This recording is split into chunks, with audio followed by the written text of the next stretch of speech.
John's like, what is going on? I never see him during the day. I knew there was something wrong here. We invited him to the A3 meeting. Reunion. Well, I was going to take the day off. But I had a tactical review, strategy review. Here, step this way just a little bit, so you're kind of in the corner, so we got you trapped. Yeah, no kidding. I feel like I'm trapped. So everybody can have a good look at you. So, do you know why we're here? No. I'd love to say no.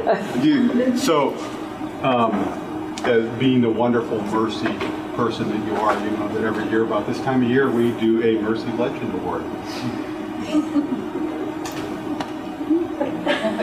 Would you like to guess who's our Mercy Legend? I'm speechless. John, you are a Mercy Legend, and a well-deserved Mercy Legend. So I'm going to read a little bit about you, okay? And this is kind of long, and so I know this is going to be hard on you because you're one of the most humble men I know.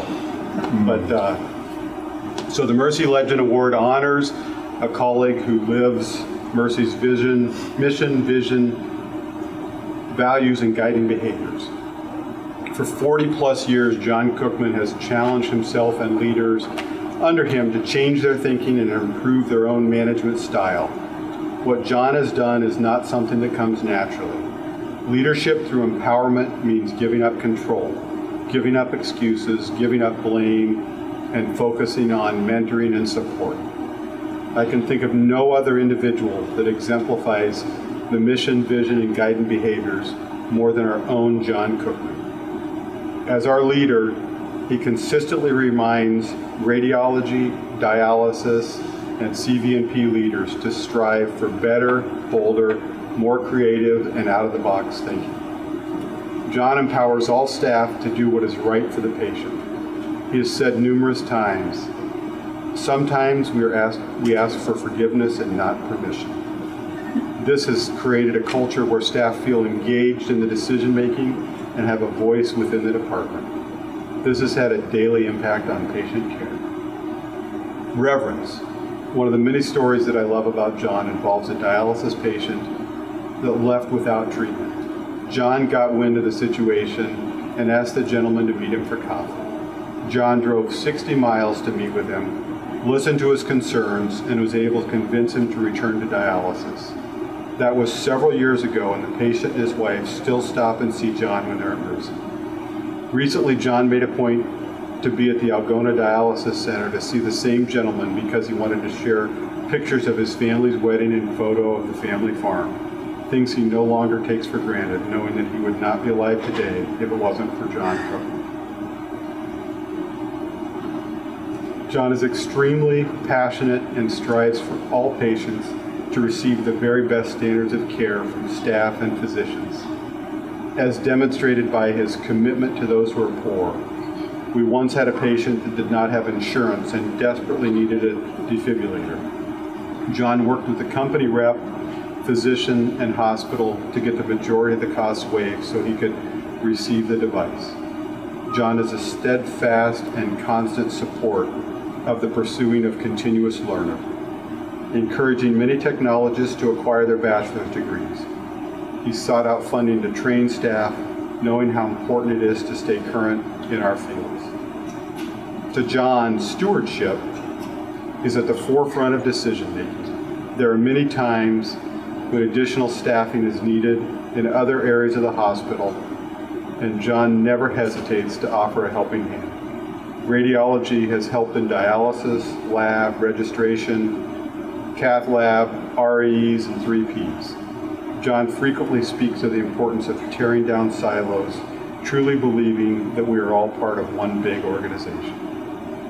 I don't think there is anyone who questions John's integrity. You can count on him to answer truthfully, even if the answer is difficult to hear. You never have to wonder where things stand. He is very black and white and will share his honest opinion at all times. Leaders feel safe when sharing without being judged. John is a champion for justice. He is open-minded and will fight for what is right.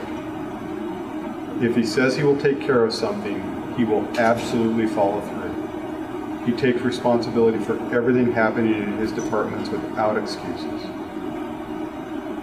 In assuming goodness of intentions is the most difficult and important guiding behavior any leader must face. Even though John has 130 staff in 18 areas, he always seems to know what is going on in each. He is never too busy to help out, put out a fire, or listen to a vent. He is humble enough to disagree, but I have witnessed him on countless occasions take the time to investigate a situation rather than jumping to conclusions. As a leader, he's helped us look at the bigger picture and take time to account what is best for the organization. By setting specific expectations, he holds us accountable. John empowers leaders to take ownership and trusts us to do a great job. John would never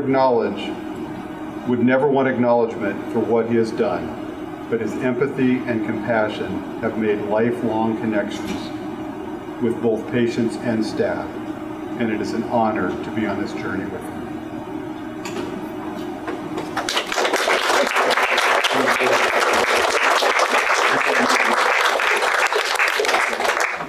I think that everything I read here, when I read this for the first time a few days ago, it just exemplifies who you are and your honor, your integrity, your commitment to mercy.